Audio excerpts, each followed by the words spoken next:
وصحبه والصلاة والسلام على سيدنا أما بعد. أعوذ بالله من الشيطان الرجيم. بسم الله الرحمن الرحيم. هو الذي أرسل رسوله بالهدى ودين الحق ليظهره على الدين كله ولو كره المشركون. صدق الله العظيم. دہکتی آگ میں تنکے نہیں گراتے ہم، شکستہ پیڑ کے پتے نہیں جھڑاتے ہم، ہمارے خون کے چھینٹے بھی ملیں گے سرحد پر، زندہ قوم کے پتلے نہیں جلاتے ہم. کیا بات. حضرات محترم و معزز سامعین کرام، اس وقت ہندوستان کے مسلمان تاریخ انسانی کے دشوار گزار دور سے گزر رہے ہیں. مصائب و مشکلات کے طوفان بلا خیر میں گھرے ہوئے ہیں. آلام و مصائب نے ہر طرف سے احاطہ کر رکھا ہے. ایک طرف اسلام اور اسلامی آثار و روایات کو مٹانے کی ناپاک کوششیں کی جا رہی ہیں، تو دوسری طرف مدارس عربیہ کا پورا ڈھانچہ باطل کے شکنجے میں ہے. پورے ملک میں مدارس پر زبردست یلغار ہو رہی ہے اور عالمی سطح پر دینی اداروں کے خلاف زہر افشانی کی جا رہی ہے. کوئی دن ایسا نہیں گزرتا کہ فرقہ پرست تنظیم کا کوئی اہم لیڈر مدارس اسلامیہ کے خلاف ہرزہ سرائی نہ کرتا ہو. کبھی ان اداروں کو قومی دھاروں سے منحرف بتایا جاتا ہے، کبھی انہیں رجعت پسندی کا طعنہ دیا جاتا ہے. غرض یہ کہ باطل طاقتیں مدارس اسلامیہ کے خلاف کھل کر سامنے آ رہی ہیں اور اب فرقہ پرست طاقتیں سر چڑھ کر بول رہی ہیں اور تعصب سینوں سے نکل کر شارع عام پر آ چکا ہے. RSS نے آج پورے ملک میں تعصب و اناد کا جال بچھا دیا ہے. وشو ہندو پریشد نے پورے ماحول میں نفرت و عداوت کا بیج بو دیا ہے اور بجرنگ دل جیسی فاشسٹ تنظیم عالمی سطح پر مدارس حقانیہ کی کردار کشی میں سرگرم ہے. اسی پر بس نہیں بلکہ آج ان مدارس کو دہشت گردی کا اڈا قرار دیا جاتا ہے. جی ہاں، یہ مدارس تو دین کے قلعے ہیں اور ان پر دہشت گردی کا الزام افسوس صد افسوس میرے دوستوں، یہ مدارس تو اس قابل تھے کہ انہیں سینوں سے لگایا جاتا، انہیں پلکوں پر بٹھایا جاتا، ان کی تعمیر و ترقی میں ہر طرح کا تعاون کیا جاتا، انہیں سرسبز و شاداب رکھنے کی ہر ممکن کوشش کی جاتی. یہی وہ مدارس ہیں جن کی کوکھ سے جنم لینے والے علماء کرام کی قربانیوں کے نتیجے میں ہندوستان آزاد ہوا. انہی مراکز سے نکلی ہوئی، انہی مدارس سے نکلی ہوئی تحریکات کے بدولت اس ملک میں آزادی کا انقلاب آیا. انہی مراکز کے جاباز سپاہیوں کی جدوجہد کے بعد باشندگان وطن نے سکون و راحت کا سانس لیا. انہی خانقاہوں کے اندر اللہ اللہ کی صدائیں بلند کرنے والے بزرگوں کی دعاؤں کے طفیل انگریزوں سے نجات اور رہائی نصیب ہوئی. لیکن آج ان مدارس کو مسمار کرنے کی کوششیں چل رہی ہیں. جی ہاں، آج میں پوری دنیا کے متعصب اور فرقہ پرست طاقتوں کو چیلنج کر کے یہ بتا دینا چاہتا ہوں کہ مدرسہ کسی تعمیر کا نام نہیں، مدرسہ کسی عمارت کا نام نہیں. جی ہاں، جہاں کوئی طالب علم آتا ہے، جہاں کوئی استاد بیٹھتا ہے، چاہے وہاں کوئی انار کا درخت ہو یا کھجور کا سایہ، وہاں مدرسہ بن جایا کرتا ہے. جی ہاں، مدرسہ تو ہمارا نظریہ ہے، مدرسہ تو ہماری جان ہے، مدرسہ تو ہماری روح ہے، مدرسہ تو ہمارا ایمان ہے.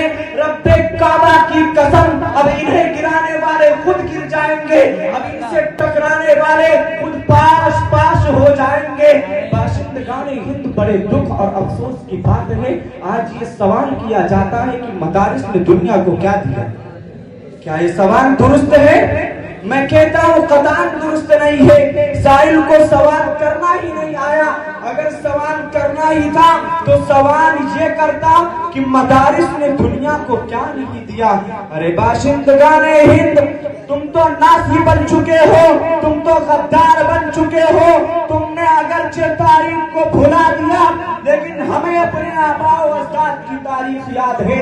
آؤ میں تمہیں بتاؤں کہ کم و بیش 1,20,70,000 اور ہزار احسان فراموش کا موراون کی ناپاک جزئیت میں تمہیں بتاتا ہوں کہ مدارس نے دنیا کو کیا نہیں دیا. جی ہاں، مدارس نے دنیا کو بے ضمیری ابن الوقت ایمان فروشی نہیں دی. مدارس نے دنیا کو بے حیائی اور بے شرمی نہیں دی. مدارس نے دنیا کو خود غرضی اور مفاد پرستی نہیں دی. مدارس نے دنیا کو بزدلی اور پست حوصلگی کا سبق نہیں پڑھایا. ارے ہندوستان میں تجھ سے پوچھتا ہوں کہ تجھے انگریز کی جھوٹیوں سے اٹھا کر اقتدار پر کس نے بٹھایا؟ غلامی کے پنجروں سے پرندوں کی طرح پرواز کرنا کس نے سکھایا؟ تمہیں قیدی سے شہری اور غیر وطنی سے وطنی کس نے بنایا؟ ہم سے ہمارے کارنامے اور داستانیں معلوم کرنے والوں، میں کیا بتاؤں اور کہاں تک بتاؤں؟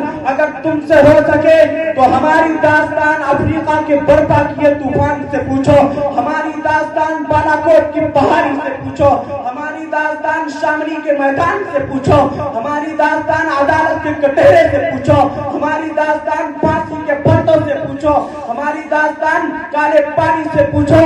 یہ تمام کے تمام ہمارے خلوص و وفا کے نغمے سنائیں گے. آج کثرت پر اترانے والوں اور اقتدار پر گھمنڈ کرنے والوں، تمہاری طاقت انگریز کی حکومت سے طاقتور نہیں، تمہاری یہ شاطرانہ چال انگریز سے تیز نہیں. یاد رکھو، اگر تم باز نہ آئے تو آج میں کھل کر یہ پیغام دے رہا ہوں، سرفروشی کی تمنا اب ہمارے دل میں ہے، سرفروشی کی تمنا اب ہمارے دل میں ہے. دیکھنا ہے زور کتنا باز ہوئے قاتل میں. لیکن میرے دوستوں، مجھے کہنے دیجئے، حقیقت بیانی کا موقع تو دیجئے. حقیقت تو تلخ ہوتی ہی ہے، مگر یہ بھی یاد رکھیے کہ اظہار حقیقت میں تاخیر کرنا بھی جرم ہے. سوال یہ ہے کہ آج یہ دن ہمیں کیوں دیکھنے پڑے؟ شرپسندوں کو مدارس اسلامیہ کے خلاف زہر افشانی کا موقع کیسے ملا؟ ان اداروں پر پابندی کا مطالبہ کرنے کی ان میں سکت کہاں سے آئی؟ مراکز دینیہ پر بنیاد پرستی کا طعنہ دینے کی ان میں ہمت کہاں سے پیدا ہوئی؟ کیا اس میں ہمارا قصور نہیں ہے اور یقیناً ہے. اے مسلمانوں، خواب غفلت سے بیدار ہو جاؤ، عقل و خرد کو استعمال میں لاؤ، کیونکہ حضرت نانوتوی کی روح ہمیں آواز لگا رہی ہے، حضرت شیخ الہند کا جگر ہمیں صدائے دے رہا ہے، اور حضرات علماء کرام کی شہادتیں ہمیں للکار رہی ہے، اور جملہ اکابر کے سینے چیخ چیخ کر ہم سے یہ کہہ رہے ہیں کہ اگر اس ملک میں مدارس قائم ہے تو ہمارا وجود قائم ہے، اگر یہ مدارس باقی ہے تو مسلمانوں کا تشخص و امتیاز باقی ہے، اگر یہ دینی ادارے زندہ ہیں تو اسلام کا چراغ روشن ہے، اگر یہ دینی ادارے محفوظ ہیں تو دین اسلام محفوظ ہے. اس لیے اے مسلمانوں، مدارس کی اہمیت کو سمجھو، مکاتب دینیہ کی افادیت کو محسوس کرو، اور یاد رکھو دینی اداروں کے قیام کی طرف خاص توجہ رکھو. اور یاد رکھو، اگر ہم نے اندرونی طور پر اپنے آپ کو تیار کر لیا اور نوجوانان اسلام کے دلوں کو قرآن و سنت کی تعلیمات سے منور کر دیا تو انشاءاللہ العزیز دنیا کی کوئی بھی طاقت ہمارے سامنے ٹک نہیں سکے گی. بس دعا یہ ہے کہ مولا کریم مجھے اور آپ سب کو اس بات پر عمل کرنے کی توفیق مرحمت فرمائے. وآخر دعوانا الحمدللہ رب العالمین.